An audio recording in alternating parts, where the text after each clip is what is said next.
नमस्कार विद्यार्थी आणि पालक मित्रांनो, मी अंकुश पाटील श्री छत्रपती अकॅडमी पुणेमध्ये आपलं मनपूर्वक स्वागत करतो। उत्तर प्रदेश काउन्सिलिंगचं पहिल्या राऊंडचं शेड्यूल आलेलं आहे। संपूर्ण देशभरातील कमी मार्क्स मिळालेल्या विद्यार्थ्यांना MBBS करण्यासाठीचं पहिलं टार्गेट कुठलं स्टेट असेल तर ते उत्तर प्रदेश स्टेट आहे। त्या उत्तर प्रदेश स्टेटचा MBBS BDSच्या काउन्सिलिंग प्रक्रियेचं पहिल्या राऊंडचं शेड्यूल आलेलं आहे। त्या संदर्भात डिटेल डिस्कशन आपण आजच्या व्हिडिओमध्ये पाहणार आहोत। शेड्यूल, त्याचबरोबर सिक्युरिटी डिपॉझिट राऊंडचे रूल कशा प्रकारे असणार आहेत, त्याचबरोबर मागच्या वर्षीचे कट ऑफ आणि UPमध्ये जर MBBS करायचं असेल तर विद्यार्थ्यांना टोटल पॅकेज हॉस्टेल मेस सहित किती लागू शकतं याविषयी डिटेल इन्फॉर्मेशन, त्याचबरोबर रजिस्ट्रेशन प्रक्रिया कशा प्रकारे असतात याविषयी सुद्धा डिटेल इन्फॉर्मेशन आपण आजच्या व्हिडिओमध्ये पाहणार आहोत। चॅनलवर नवीन असाल तर अशाच माहितीपूर्ण व्हिडिओसाठी श्री छत्रपती अकॅडमी पुणेच्या यूट्यूब चॅनलला सबस्क्राईब करा। व्हिडिओला आपण सुरुवात करतोय। व्हिडिओचा विषय आहे UP काउन्सिलिंग डिटेल्स। या व्हिडिओमध्ये आपण पाहणार आहोत याच्यामध्ये कोणकोणते महत्त्वाचे मुद्दे जे आहेत ते आपण डिस्कस करणार आहोत। एक तर शेड्यूल बघणार आहोत की वेळापत्रक कशा प्रकारे आहे पहिल्या राऊंडचं, रजिस्ट्रेशन करताना विद्यार्थ्यांना कोणकोणत्या डॉक्युमेंटची आवश्यकता आहे, त्याचबरोबर फीस आणि सिक्युरिटी फीस म्हणजे सिक्युरिटी डिपॉझिट आहे ते कशा प्रकारे आहे, त्याचबरोबर राऊंडचे नियम कशा प्रकारे आहेत, त्याचबरोबर कॉलेजचा कट ऑफ आणि फीस कशा प्रकारे असणार आहे याविषयी डिटेल इन्फॉर्मेशन आपण आजच्या व्हिडिओमध्ये पाहणार आहोत। तत्पूर्वी ज्या विद्यार्थ्यांना आमच्याकडे पेड काउन्सिलिंग सर्व्हिसेसला ऑफलाईन पद्धतीने जॉईन करता आलेलं नाही अशा विद्यार्थ्यांसाठी ऑनलाईन पेड काउन्सिलिंग सर्व्हिसेससुद्धा आम्ही सुरू केलेली आहे। अगदी 1400 रुपयामध्ये विद्यार्थी आमच्या ॲपमध्ये ऑनलाईन काउन्सिलिंग सर्व्हिस जॉईन करू शकतात। डिस्क्रिप्शन बॉक्समध्ये आमच्या ॲपची लिंक दिलेली आहे, त्या लिंकवर क्लिक करून विद्यार्थी त्या ठिकाणी रजिस्टर करून 1400 रुपयाचा जो काही कोर्स आहे तो त्या ठिकाणी परचेस करू शकतात। यामध्ये विद्यार्थ्यांना कट ऑफच्या PDF, त्याचबरोबर कॉलेजचे फी स्ट्रक्चर, येणाऱ्या काळामध्ये आयडियल प्रेफरन्स लिस्ट ह्यासुद्धा वेळोवेळी अपडेट होणार आहेत। All India quota, state quota आणि अदर स्टेट कोटा या संदर्भात हा ऑनलाईन काउन्सिलिंग कोर्स असणार आहे। याच्यामध्ये Uttar Pradesh MBBS cut off and फीसची PDF सुद्धा आम्ही इन्क्लूड केलेली आहे। पुढच्या स्लाइडवर जाऊयात। विद्यार्थी UP स्टेटला निवडण्यामागे काय कारणं असतात की वाय UPची काउन्सिलिंग का करावी या संदर्भात आपण काही मुद्दे डिस्कस करणार आहोत। एकतर उत्तर प्रदेशचा MBBSच्या बाबतीत बोलायचं झालं तर कट ऑफ संपूर्ण देशभराचा जर विचार केला अदर स्टेट ओपन कोटामध्ये तर उत्तर प्रदेशचा कट ऑफ हा सगळ्यात कमी असतो। म्हणजे कमीत कमी मार्क्सच्या विद्यार्थ्याला सुद्धा पहिल्या राऊंडला या ठिकाणी ॲडमिशन मिळण्याचे चान्सेस असतात। हा पहिला पॉईंट आहे। त्याचबरोबर 100% open quota in private colleges म्हणजे 100% प्रायव्हेट कॉलेजेसची जी काही काउन्सिलिंग प्रक्रिया आहे याच्यामध्ये 100% सीट ओपन आहेत, म्हणजे बाहेरच्या राज्यातील विद्यार्थीसुद्धा या ठिकाणी ॲडमिशन घेऊ शकतात। बाकी राज्याच्या तुलनेमध्ये जसं तेलंगणा आहे, कर्नाटक आहे, त्या आपल्या सीटच्या काही सीट बाहेरील राज्याच्या विद्यार्थ्यांसाठी राखीव ठेवतात, परंतु उत्तर प्रदेशमध्ये 100% ओपन स्टेट कोटा राज्य आहे, त्यामुळे या ठिकाणी सीट्स ज्या आहेत त्या विद्यार्थ्यांना जास्त मिळत असतात। त्याचबरोबर अफोर्डेबल फीस म्हणजे डीम्सची जर आपण तुलना केली, डीम युनिव्हर्सिटीशी सोबत कंपेअर केलं तर उत्तर प्रदेशची जी काही फीस आहे ती अफोर्डेबल आहे विद्यार्थ्यांसाठी। डीमच्या ज्या काही फीस आहेत त्या खूप हायर साईडला आहेत, त्याच्यापेक्षा कमी मार्क्सवर आणि त्याच्यापेक्षा कमी फीसमध्ये MBBS करायचं असेल तर उत्तर प्रदेश हा एक चांगला ऑप्शन त्या ठिकाणी बनू शकतो। नंबर ऑफ कॉलेजची संख्यासुद्धा त्या ठिकाणी जास्त आहे। 35 कॉलेजेस आहेत सध्याच्या घडीला, 4 नवीन ॲड झालेले कॉलेज आहेत आणि टोटल जवळपास 5950 सीट्स प्रायव्हेट कॉलेजेसच्या आहेत। यामध्ये महाराष्ट्र राज्यातील विद्यार्थीसुद्धा पार्टिसिपेट करू शकतो। त्याच्यानंतर लँग्वेज प्रॉब्लेमच्या बाबतीत इथे कशाही प्रकारचा विद्यार्थ्यांना लँग्वेज प्रॉब्लेम येत नाही, कारण त्या ठिकाणी बहुतांश लोक हिंदी लँग्वेज बोलत असतात। त्याचबरोबर कनेक्टिव्हिटीसुद्धा आहे, कारण उत्तर प्रदेश स्टेट हे दिल्लीच्या जवळ असल्यामुळे फ्लाईट, ट्रेन्स, इतर गोष्टी ज्या कनेक्टिव्हिटीसाठी आवश्यक आहेत त्या विद्यार्थ्यांना सहज अवेलेबल होत असतात। त्याच्यानंतर पुढचं स्लाईड आहे, शेड्यूल कशा प्रकारे आहे। पहिल्या राऊंडचं शेड्यूल आलेलं आहे, कशा प्रकारे आहे ते आपण पाहूयात। सर्वात आधी UPची जी काही वेबसाईट आहे ती वेबसाईट आहे upneet.government.in। या ठिकाणी हे शेड्यूल आलेलं आहे। Date of online registration and upload of documents यासाठी 20 ऑगस्ट पासून सुरुवात होते आहे आणि 24 ऑगस्टच्या सकाळी 11 वाजेपर्यंत। इथे एक गोष्ट लक्षात ठेवण्यासारखी आहे की 24 ऑगस्ट शेवटची डेट आहे आणि रात्रीच्या 11 नाही तर सकाळी 11 वाजेपर्यंत विद्यार्थ्यांनी या ठिकाणी रजिस्ट्रेशन करायचं आहे। त्याचबरोबर date of deposition of registration and security money या ठिकाणी 2 लाख रुपये सिक्युरिटी डिपॉझिट MBBSच्या काउन्सिलिंग प्रक्रियेसाठी भाग घेण्यासाठी लागत असतात। ते भरण्यासाठी 20 ते 24 पर्यंतच वेळ दिलेला आहे आणि 2 वाजेपर्यंत सिक्युरिटी डिपॉझिट 24 तारखेच्या भरू शकतात। त्याच्यानंतर date of merit list declaration 24 ऑगस्टलाच विद्यार्थ्यांची मेरिट लिस्ट येणार आहे। ज्या विद्यार्थ्यांनी प्रॉपर रजिस्ट्रेशन केलेलं आहे अशा विद्यार्थ्यांसाठी 24 ऑगस्ट 2024ला मेरिट लिस्ट येणार आहे। Date of online choice filling म्हणजेच कॉलेजेस भरण्याची प्रक्रिया जी आहे ती 24 ऑगस्ट 2024 पासून सुरू होते ते 29 ऑगस्ट 2024 सकाळी 11 वाजेपर्यंत विद्यार्थी त्या ठिकाणी जे काही चॉईसेस आहेत आपल्या कॉलेजेसचे जे काही प्रेफरन्स आहेत ते प्रेफरन्स त्या ठिकाणी भरू शकणार आहेत। त्याच्यानंतर date of allotment result declaration म्हणजे पहिल्या राऊंडचा रिझल्ट म्हणजे विद्यार्थ्याला कोणतं कॉलेज मिळालं आहे किंवा मिळालेलं नाही याचा जो काही रिझल्ट आहे तो 30 ऑगस्ट रोजी डिक्लेअर होणार आहे। आणि त्याच्यानंतर date of downloading the allotment letters म्हणजेच ऑनलाईन विद्यार्थ्याला जर कॉलेज मिळालं तर ऑनलाईन अलॉटमेंट लेटर विद्यार्थ्यांना वेबसाईटवर येत असतं, ते डाउनलोड करून ॲडमिशनसाठी विद्यार्थ्यांना 31 ऑगस्ट 2024 ते 5 सप्टेंबर 2024 असा 6 दिवसाचा वेळ देण्यात आलेला आहे। हे शेड्यूल UPच्या वेबसाईटवर आहे, विद्यार्थी त्या ठिकाणी जाऊन पाहू शकतात। आपण आता सध्याच्या घडीला UPची वेबसाईट जी आहे ती आता पाहूयात। ही UPची उत्तर प्रदेश काउन्सिलिंगची वेबसाईट आहे। या ठिकाणी जेव्हा रजिस्ट्रेशन चालू होतील त्या ठिकाणी आता MDSची काउन्सिलिंग प्रक्रिया त्या ठिकाणी चालू आहे, त्याच्या प्रकारच्या ॲक्टिव्हिटी इथे दिसतात। याच ठिकाणी खाली टॅब येत असतो की UG नीटचा टॅब येत असतो आणि अशाच प्रकारच्या स्टेप्स त्या ठिकाणी विद्यार्थ्यांना फॉलो करावे लागतात। Registration, pay registration fees, pay security money, choice filling and locking आणि रिझल्ट अशा प्रकारचे 5 टॅब तुम्हाला त्या ठिकाणी दिसतील। रजिस्ट्रेशनच्या ज्या डेट आहेत त्यामध्ये पहिल्या टॅब विद्यार्थ्यांना ओपन करून या ठिकाणी रजिस्ट्रेशन करावं लागतं आणि रजिस्ट्रेशन फीस जी आहे अगोदर जी आहे ती 2000 रुपये विद्यार्थ्यांना भरावी लागते। त्याच्यानंतर सिक्युरिटी मनी विद्यार्थ्यांना या ठिकाणी MBBSसाठी महाराष्ट्र राज्यातील विद्यार्थी भाग घेत असेल तर 2 लाख रुपये एवढं सिक्युरिटी डिपॉझिट भरावं लागतं। त्याच्यानंतर पुढची स्टेप आहे चॉईस फिलिंग म्हणजेच 2 लाख भरल्याशिवाय विद्यार्थ्यांसाठी चॉईस फिलिंग त्या ठिकाणी ओपन होत नाही। त्याचबरोबर या ठिकाणी चॉईस लॉकिंगसुद्धा आहे म्हणजेच विद्यार्थ्यांनी चॉईस फिलिंग भरली आणि तसंच सोडून दिलं तर त्याची चॉईस फिलिंग 0 आहे। या ठिकाणी ऑल इंडिया कोट्याला ऑटो लॉक असतं परंतु UPमध्ये ऑटो लॉक नाही। चॉईस फिलिंगसाठी विद्यार्थ्यांना चॉईस फिलिंग भरून लॉक करणं आपली चॉईस फिलिंग कंपल्सरी आहे। जर विद्यार्थी चॉईस भरून लॉक करायला जर विसरला तर त्या विद्यार्थ्यांची चॉईस फिलिंग त्या ठिकाणी 0 आहे। त्यामुळे यांनी या ठिकाणी चॉईस फिलिंग अँड लॉकिंग असं स्पष्ट लिहिलेलं आपल्याला पाहायला मिळतं आणि ज्या दिवशी रिझल्ट आहे त्या दिवशी हा टॅब चालू होईल। या ठिकाणी विद्यार्थी आपला रिझल्ट पाहू शकतो। अशा प्रकारचं UPचं हे पोर्टल आहे। या ठिकाणी वेगवेगळे नोटिफिकेशनसुद्धा विद्यार्थ्यांसाठी महत्त्वाचे येत असतात। तर ज्या विद्यार्थ्यांचं UP स्टेट टार्गेट आहे अशा विद्यार्थ्यांसाठी ही वेबसाईट आहे। याच ठिकाणाहून संपूर्ण काउन्सिलिंग प्रक्रिया होत असते ऑनलाईन पद्धतीने। त्याच्यानंतर पुढच्या स्लाईडवर आपण जाऊयात। रिक्वायर्ड डॉक्युमेंट्स म्हणजेच रजिस्ट्रेशनसाठी विद्यार्थ्यांना कोणकोणत्या डॉक्युमेंटची आवश्यकता आहे ते पाहूयात। महाराष्ट्र राज्यातील विद्यार्थी असेल तर त्याला रजिस्ट्रेशनसाठी 3च डॉक्युमेंटची त्या ठिकाणी आवश्यकता पडणार आहे। एक नीटचं स्कोअर कार्ड, या ठिकाणी ॲप्लिकेशन नंबर आणि रोल नंबर टाकल्यानंतर तुमचा डाटा त्या ठिकाणी रीड केला जातो। दुसरं अपलोडिंगसाठी 2 डॉक्युमेंट, एक आहे हायस्कूल मार्कशीट आणि इंटरमिडिएट मार्कशीट म्हणजेच 10वी आणि 12वीचं मार्कशीट या ठिकाणी विद्यार्थ्यांना अपलोड करावं लागतं। एवढ्या डॉक्युमेंटची गरज आहे। त्याचबरोबर ॲड्रेस भरण्यासाठी विद्यार्थी आधार कार्डची मदत त्या ठिकाणी घेऊ शकतात। UPचा फॉर्म अगदी सोपा आहे, अगदी 2 पेजचा फॉर्म आहे। 10 ते 15 मिनिटात विद्यार्थ्याचा फॉर्म त्या ठिकाणी भरून होत असतो। बाकी जे काही आरक्षणासंदर्भातले डॉक्युमेंट्स आहेत ते त्या राज्यातील विद्यार्थ्यांसाठी आहेत, डोमासाईल स्टेट विद्यार्थ्यांसाठी आहेत, परंतु महाराष्ट्र राज्यातील विद्यार्थ्यांसाठी जास्त डॉक्युमेंटची आवश्यकता या ठिकाणी नाही।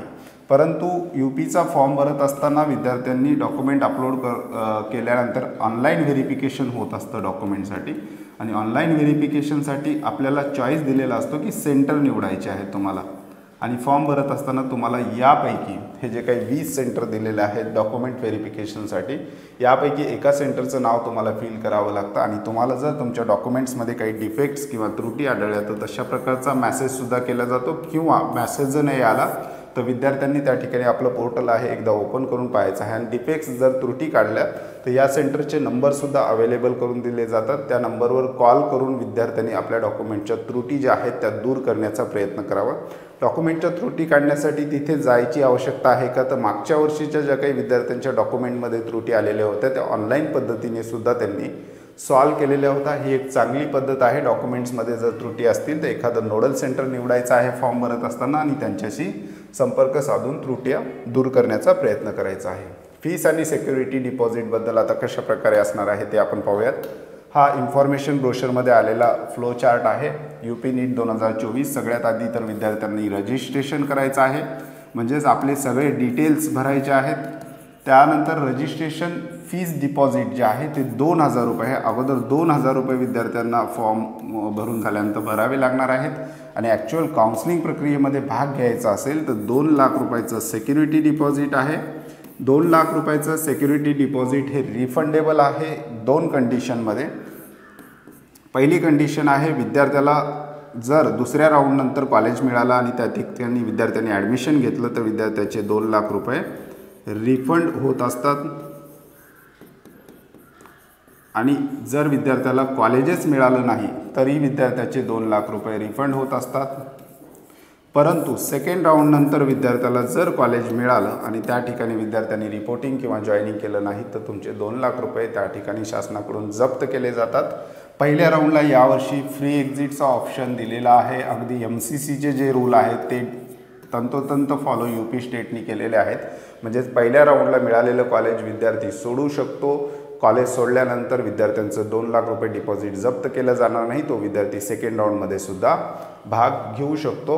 डिपॉझिट संदर्भात त्यांच्या इन्फॉर्मेशन ब्रोशरमध्ये काही महत्त्वाच्या सूचना दिलेल्या आहेत। विद्यार्थ्यांना सूचना केलेल्या आहेत की हे जे काही पेमेंट आहे 2 लाख रुपये सिक्युरिटी डिपॉझिटचं हे विद्यार्थ्यांनी स्वतःच्या अकाउंट, बँक अकाउंट किंवा आपल्या आईवडिलांच्या अकाउंटहून करायचं आहे, अशा प्रकारच्या सुद्धा सूचना आलेल्या आपल्याला पाहायला मिळतात।